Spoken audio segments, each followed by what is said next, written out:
तो जी dear students, कैसे हैं आप लोग। तो आप सब बढ़िया होंगे और बढ़िया से वीडियोस का आनंद ले रहे होंगे। कक्षा 12 के जो गणित विषय के पेपर बच्चों आपके हुए हैं, जितने भी सेट हुए हैं, उनमें से आज 324 FL संकेतांक इसका बच्चों 324 FL को हम सॉल्व करवा रहे हैं। आप एक तरफ से पूरे सॉल्यूशन को अच्छे से देखिए और आप चेक करिए कि आपके कितने अंक बन रहे हैं और कौन से प्रश्नों को आपको तकलीफ थी, उन प्रश्नों का सॉल्यूशन आपको दिया जा रहा है बच्चों। 324 FL बच्चों आज आपका हम सॉल्व करवा रहे हैं। पहला क्वेश्चन बच्चों जैसा कि आपको स्क्रीन पर दिखता रहेगा, कंटिन्यू पेपर आपको स्क्रीन पर दिखता रहेगा बच्चों। फिर भी अगर कोई समस्या हो तो आप कमेंट सेक्शन में लिख सकते हैं बच्चों। पहला क्वेश्चन आपका देखिए दिया गया है बोर्ड पर कि R इज इक्वल टू एक संबंध दिया गया A, B such that A is equal to B minus 2। Condition है कि B है जो ग्रेटर देन 6 है बच्चों, और A और B बिलोंग्स करते हैं नेचुरल नंबर को, प्राकृतिक संख्याओं को बिलोंग करते हैं।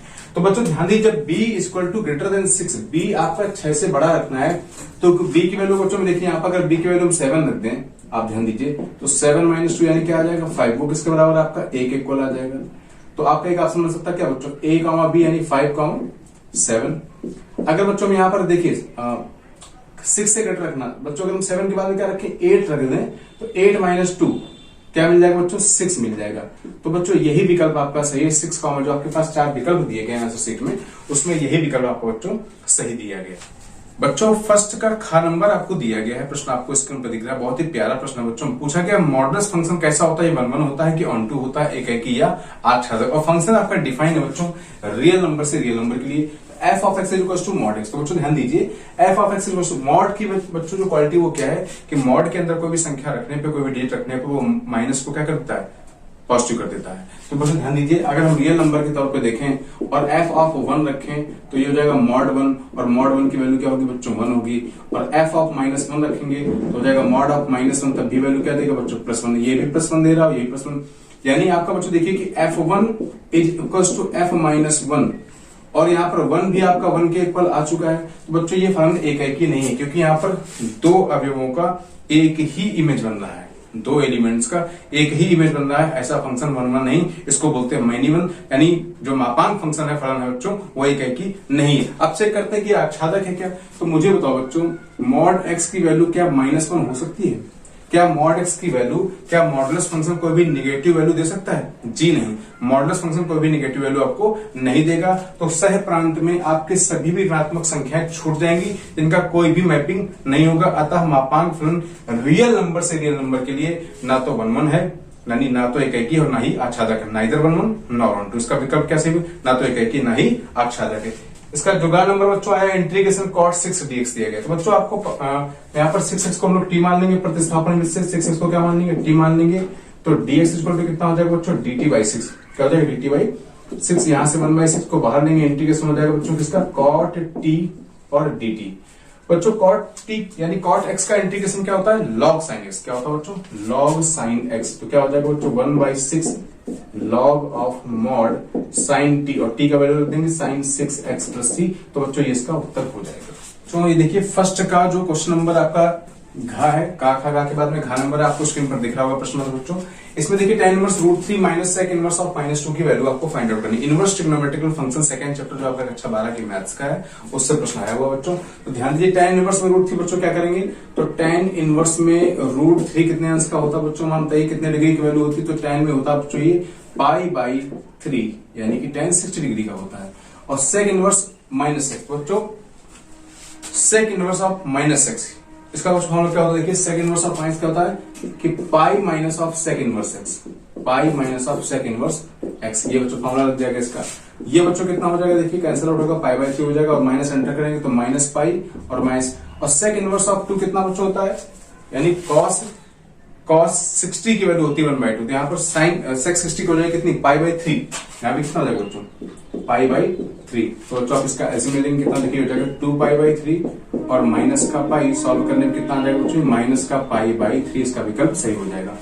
इसका क्वेश्चन नंबर 1 का अंगा नंबर बच्चों आया हुआ है, इसमें आपको कोटि बतानी है। तो बच्चों ध्यान दीजिए, यहाँ पर 3/2 लिखा है, जबकि पूर्णांक घात होनी चाहिए, यहाँ पर ये पूर्णांक घात नहीं। तो हम लोग दोनों पक्षों का स्क्वायर कर देंगे। स्क्वायरिंग ऑन बोथ साइड करने से बच्चों ध्यान दीजिए d2y/dx2, यानी इसका भी स्क्वायर हो जाएगा और इसका भी स्क्वायर हो जाएगा। और जब ये स्क्वायर करेंगे तो घात से घात कट जाएगी, यानी क्या बचेगा बच्चों यहाँ पर 1 + dy/dx की घात 3। और आपको कोटि और घात के लिए बात पता है कि जिसकी कोटि सर्वाधिक होती है उसी की घात को काउंट किया जाता है। तो बच्चों इसकी कोटि कितनी है, यहाँ पर 2 है और यहाँ पर क्या फर्स्ट टाइम डेरिवेटिव, तो इसकी कोटि बच्चों कितनी है 2 है, कोटि कितनी है 2, इसकी घात में बच्चों कितनी, जिसकी कोटि ज्यादा होगी उसी की घात गिनेंगे, तो घात भी इसकी। देखिए सेकंड का नंबर आपको स्क्रीन पर प्रश्न दिख रहा होगा बच्चों। क्वेश्चन दिया गया है cot inverse 1 upon square root के अंदर x स्क्वायर माइनस 1 की वैल्यू फाइंड करनी है। तो बच्चों यहाँ पर क्या प्लेस पुट कर दे, तो हम लोग पुट करेंगे, माना x इज इक्वल टू कितना बच्चों सेक थीटा पुट कर देंगे। जैसे आप यहाँ पर सेक थीटा पुट करेंगे, आप ध्यान दीजिए बच्चों, तो जाएगा 1 अपॉन स्क्वायर रूट के अंदर सेक स्क्वायर थीटा माइनस 1, और त्रिकोणमिति की सरसंख्या कहती है sec square theta minus 1 is equal to tan square theta. तो यहाँ पर आ जाएगा बच्चों कितना tan square theta, tan square theta से कट जाएगा वर्गमूल, बचेगा tan थीटा, और tan थीटा को ले जाएंगे ऊपर, तो बच्चों हो जाएगा cot थीटा, और cot से cot कैंसिल होकर क्या बचेगा थीटा, और थीटा की वैल्यू क्या हो जाएगी बच्चों सेक इनवर्स ऑफ x हो जाएगा।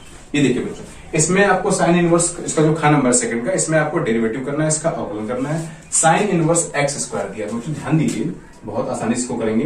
तो साइन इनवर्स x, पहले इसको लोग सपोज कर लेंगे, ये क्या लिखा हो x, तो साइन इनवर्स x क्या होता है 1 अपॉन स्क्वायर रूट के अंदर, देखिए 1 माइनस x का स्क्वायर, यानी x स्क्वायर का होल स्क्वायर। इसके बाद बच्चों एक्स स्क्वायर का दोबारा कर देंगे डेरिवेटिव, यहाँ पर देखिए derivative of again x square, तो बच्चों कितना हो जाएगा, देखिए 1 अपॉन स्क्वायर रूट के अंदर 1 माइनस एक्स की पावर 4, और एक्स स्क्वायर क्या हो जाएगा 2x हो जाएगा, तो ये पावर 4 बच्चों, ये आपका बच्चों यहाँ पर बच्चों सेकंड का जो इसका क्वेश्चन नंबर ग्राफ को स्क्रीन पर दिख रहा है बच्चों, प्रोबेबिलिटी का क्वेश्चन है। प्रोबेबिलिटी ऑफ बी दिया गया, probability of A intersection B 0.32 दिया गया, probability of A by B आपको क्या करना है, ए बटे बी कंडीशन प्रोबेबिलिटी का बच्चों फॉर्मूला लगा देंगे, P probability of A upon B क्या होता है बच्चों, probability of A intersection B over probability of B, दोनों वैल्यू आपको दी गई बच्चों, आप रख दीजिए, आंसर आ जाएगा। यहाँ देखिए बच्चों वेक्टर का सवाल दिया गया है, फर्स्ट का सेकंड का number, vector A vector B आपको दिया गया, बीच का कोण ज्ञात करना है। तो बच्चों फॉर्मूला क्या होता है, बीच का कोण निकालने का, cos theta is equals to vector A dot of vector B upon में modulus of A vector modulus of B. तो बच्चों इसका देखिए मल्टीप्लाई करेंगे, a डॉट बी कितना हो जाएगा, देखिए माइनस का 6 हो जाएगा, चूंकि i dot i j dot j और k डॉट के क्या होता है 1 होता है, ये कितना हो जाएगा बच्चों माइनस का 2 हो जाएगा, और ये कितना हो जाएगा बच्चों 3 हो जाएगा। इनका बच्चों मॉडल्स देखिए, इसका मॉडल्स कितना होगा, 2 का वर्ग 4 और 1 5 और 9 14, इसका भी 14 हो जाएगा, तो वर्गमूल के अंदर यहाँ 14 आ जाएगा, वर्गमूल के अंदर यहाँ 14 आ जाएगा। तो बच्चों देखिए ऊपर कितना हो जाएगा, ये 3 दूनी 6 माइनस का, और माइनस का 2 और प्लस का 3 रहेगा, तो 6 2 8 में से घटाएंगे बच्चों 3 आ जाएगा, तो माइनस का 5 बटे कितना 14 बन जाएगा। तो थीटा निकालेंगे तो कॉस को उधर भेज देंगे, थीटा इज इक्वल टू क्या हो जाएगा, कॉस इनवर्स ऑफ माइनस का 5.14, ये इसके बीच का एंगल आ जाएगा। तो बच्चों सेकंड का अंगा नंबर जो क्वेश्चन दिया गया, इसमें 2 मैट्रिक्स आपको दिए गए, मैट्रिक्स ए की वैल्यू दिया गया, बी की दिया गया, और आपको 5a माइनस 2b का वैल्यू फाइंड आउट करना है। बच्चों देखिए a 5a का मतलब क्या बच्चों, इसमें 5 का मल्टीप्लाई कर दीजिए, कितना हो जाएगा 15 माइनस 5 0 और 10, और माइनस का 2 भी यहाँ 2 का मल्टीप्लाई कर दीजिए आप, तो माइनस का 14 0 2 4 8 2 9 18।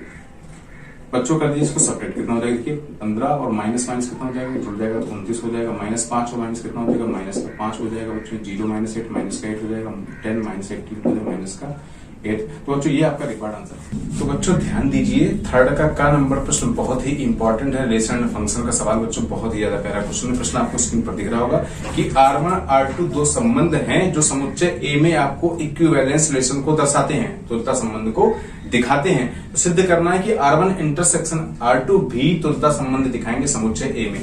तो बच्चों तुल्यता संबंध के लिए 3 शर्तें हैं कि संबंध को तुल्य होना चाहिए, सममित होना चाहिए और संक्रामक होना चाहिए, रिफ्लेक्सिव ट्रांजिटिव साइमेट्रिक, 3 कंडीशन में बच्चों चले गई। सबसे पहले बच्चों चेक करते हैं क्या स्वतुल्य है कि नहीं है, इसके हम स्वतुल्यता चेक करते हैं, क्या चेक करते हैं, स्वतुल्यता चेक करते हैं, रिफ्लेक्सिविटी चेक करते हैं। तो बच्चों ध्यान दीजिए, हम सपोज करेंगे कि a, एक प्रकार का एलिमेंट है जो बिलोंग करता है R1 में, और a, बच्चों जो एलिमेंट है वो बिलोंग करता है किसमें, R2 में, और a बिलोंग करता है किससे, कैपिटल A से। तो बच्चों ध्यान दीजिए, a, R1 में भी है और a, R2 में भी। क्यों? क्योंकि R1 R2 पहले से ही आपको ये दिया गया है, क्वेश्चन में मेंशन कर रखा है कि तुल्यता संबंध दिखाते हैं।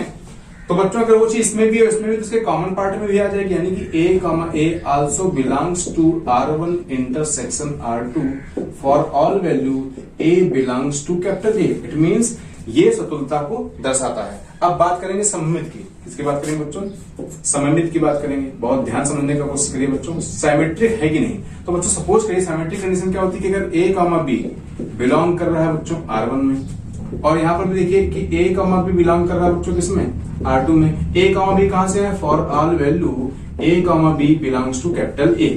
तो बच्चों अगर a, b क्योंकि R1 R2 तुल्यता संबंध को दिखा रहे हैं, तो स्वतंत्र भी है, सम्मित भी है, संक्रामक भी है। ए कॉमा बी अगर बिलोंग कर रहा है तो बच्चों इसका मतलब क्या है कि बी कॉमा ए भी बिलोंग करेगा R1 से, और बी कॉमा ए बिलोंग करेगा किससे, R2 से। तो जो बात इसमें बिलोंग कर रही है वही इसमें बिलोंग कर रही है। इसका मतलब इट्स एम्प्लाइज कि A comma B belongs to R1 intersection R2, it means B comma A also belongs to R1 intersection R2 for the all value A comma B belongs to capital A। तो ये बच्चों सममित भी है। अब बात करते हैं संक्रामक की। किसकी बात करते हैं बच्चों यहाँ पर हम लोग, संक्रामक की। क्या ये संक्रामक है, क्या ये संक्रामक? तो बच्चों ध्यान दीजिए, संक्रामक के लिए यहाँ पर ए कॉमा बी हम सपोज कर लेते हैं कि ए कॉमा बी बिलोंग करता है R1 इंटरसेक्शन R2 में, और बी कॉमा सी भी बिलोंग करता है R1 इंटरसेक्शन R2 में। तो बच्चों अगर A comma B R1 intersection R2 इन दोनों के कॉमन पार्ट में है, इसका मतलब है कि ए कॉमा बी बिलोंग कर रहा है R1 से और ए कॉमा बी बिलोंग कर रहा है R2 से। इसी प्रकार से देखिए बच्चों कि बी कॉमा सी बिलोंग कर रहा है R1 से और बी कॉमा सी बिलोंग कर रहा है R2 से। चूंकि R1 R2 पहले से दिए तो संबंधी हम यहाँ पर दिखाएंगे। अगर ए कॉमा बी बिलोंग कर रहा है R1 से और बी कॉमा सी बिलोंग कर रहा है R1 से, इसका मतलब है कि ए कॉमा सी बिलोंग करेगा R1 से। और इसी प्रकार से बच्चों R2 में भी हो जाएगा, तो वहां पर भी क्या बच्चों, ए कॉमा सी बिलोंग करेगा R2 से। अब जो दोनों से बिलोंग कर रहा है इसका मतलब है बच्चों कि A comma C also belongs to R1 intersection R2। तो ये बच्चों R1 इंटरसेक्शन R2 में भी एक तुल्यता संबंध है। थर्ड के खा नंबर में बहुत ही प्यारी थ्योरम है बच्चों, मैट्रिक्स चैप्टर की, आव्यू चैप्टर की। बहुत ज्यादा पेपर में आपके पूछे थे, विगत वर्षों से आपके बोर्ड एग्जाम में ये आती आ रही है और 2022 में भी आई बच्चों। यहाँ पर दिया कि ए और बी दो बच्चे आपके इन्वर्टेबल मैट्रिक्स यानी व्युत्क्रमणीय आव्यूह। कैसे है बच्चों, व्युत्क्रमणीय आव्यूह है। तो व्युत्क्रमणीय आव्यूह का बच्चों मतलब क्या है कि इनका जो मॉड्यूलस है यानी इनका जो डिटर्मिनेंट है बच्चों वो आपका 0 के इक्वल नहीं है। तो आपको सिद्ध करना है ए बी का inverse equal to B inverse into A inverse. तो बच्चों ध्यान दीजिए कि अगर दो फंक्शन इन्वर्टेबल होते हैं, इनवर्स यानी व्युत्क्रम होते हैं, व्युत्क्रमणीय तो यानी उनका जो मल्टीप्लाई है बच्चों वो आई के इक्वल होता है। तो बच्चों ध्यान दीजिए कि अगर ये व्युत्क्रमणीय है, इसका मतलब है कि ए बी और साथ में इसका इनवर्स का मल्टीप्लिकेशन क्या आएगा बच्चों, आई के इक्वल आएगा। क्या आएगा, आई के इक्वल आएगा। अब बच्चों इसमें प्री मल्टीप्लिकेशन करेंगे इसका ए इनवर्स का। तो ए इनवर्स का पूर्व यानी लिख देंगे बच्चों ए इनवर्स का पूर्व गुणन करने पर। पूर्व गुणन का मतलब है कि आपको पहले गुणा कर देना। ए इनवर्स का पूर्व गुणन दोनों पक्षों में करने पर देखिए बच्चों यहाँ पर हो जाएगा ए इनवर्स ए और साथ में हो जाएगा ये बी और ए बी का inverse is equal to A inverse और साथ में आई। तो बच्चों ए इनवर्स ए क्या हो जाएगा बच्चों, मैंने आपको बताया कि अगर दो व्युत्क्रमणीय है एक इनवर्स का गुणा करेंगे तो आई आइडेंटिटी मैट्रिक्स मिलता है। तो आपको जाएगा आई इंटू बी और साथ में क्या रहेगा बच्चों ये ए बी का inverse is equal to A inverse का आई करेंगे तो फिर से क्या बन जाएगा, ए इनवर्स बन जाएगा। और आई बी का मतलब बच्चों क्या है, बी है। चूंकि आइडेंटिटी मैट्रिक्स का मल्टीप्लाई करने से कोई फर्क पड़ने वाला नहीं है बच्चों। तो बच्चों ध्यान दीजिए, अब यहाँ पर बी इनवर्स का करेंगे। क्या करेंगे, बी इनवर्स का पूर्व गुणन कर देंगे। इसका कर देंगे, यहाँ लिख देंगे बच्चों कि बी इनवर्स का पूर्व गुणन करने पर। तो बच्चों देखिए आप ये बी इनवर्स कर देंगे तो बी इनवर्स इंटू बी हो जाएगा ये, और फिर से हो जाएगा ये ए बी का इनवर्स इज इक्वल टू क्या, यहाँ पर गुणा करेंगे तो B inverse into A inverse. बच्चों देखिए बी इनवर्स इंटू बी यानी क्या हो जाएगा, आई क्या हो जाएगा, और आई का फिर से मल्टीप्लाई करेंगे तो क्या बन जाएगा, ए बी का inverse is equal to B inverse A inverse. यही बच्चों आपको देखिए थर्ड का जो गा नंबर दिया गया फंक्शन दिया गया बच्चों आपको ये, और function F X equal to दिया है 7x square minus 3 X greater than 0 पर ये फंक्शन इंक्रीजिंग यानी कि वर्धमान। तो बच्चों इसका हम निकालते हैं डेरिवेटिव। फर्स्ट डेरिवेटिव यानी एफ एक्स निकालेंगे, कितना आ जाएगा बच्चों 14x आ जाएगा। कितना आ जाएगा 14x। तो बच्चों यहाँ दिया गया कि x इज ग्रेटर देन 0 और x 0 से ग्रेटर रखने पर आपको वैल्यू हमेशा कैसा देगा, f dash x always comes greater than 0।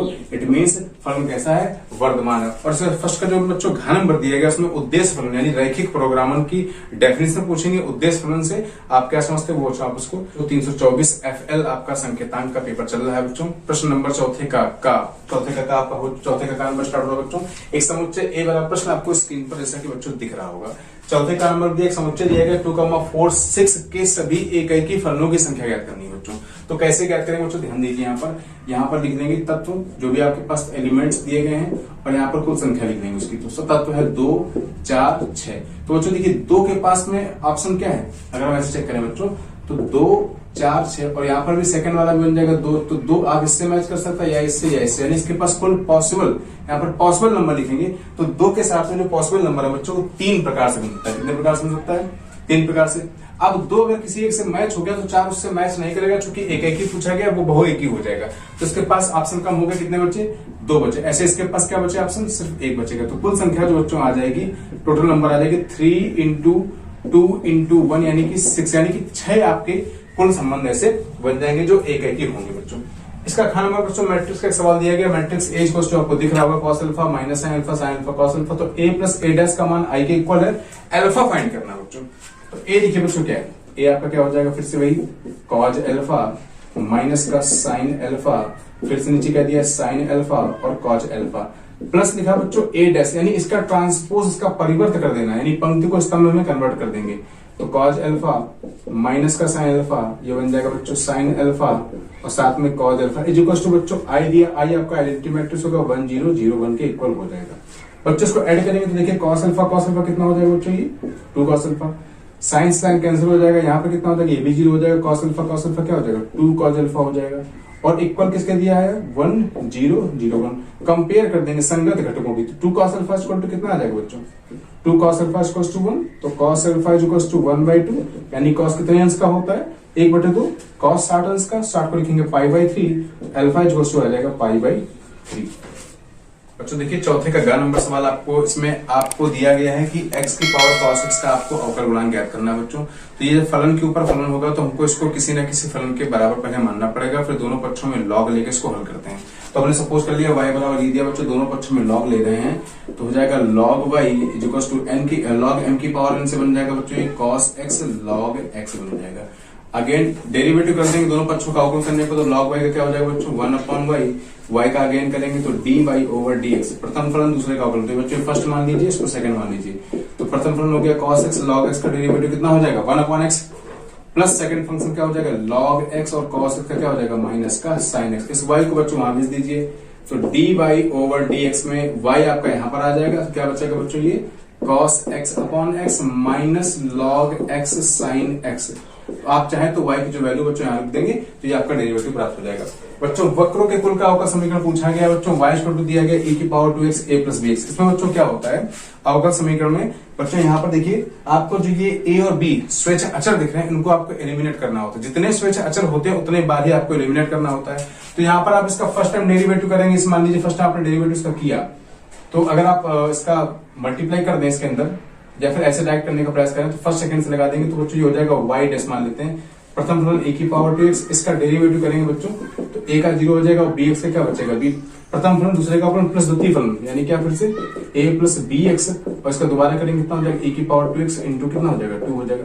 इसी प्रकार बच्चों आपको 2 बार डेरिवेटिव करना है और उसको एलिमिनेट करके आपको जो आंसर निकल के आ जाएगा बच्चों वो ऐसे आ जाएगा कि y डबल डैश माइनस का 4y डैश प्लस का 4y बराबर 0। ये बच्चों आपको स्वयं करना, आपको करके देख लीजिए।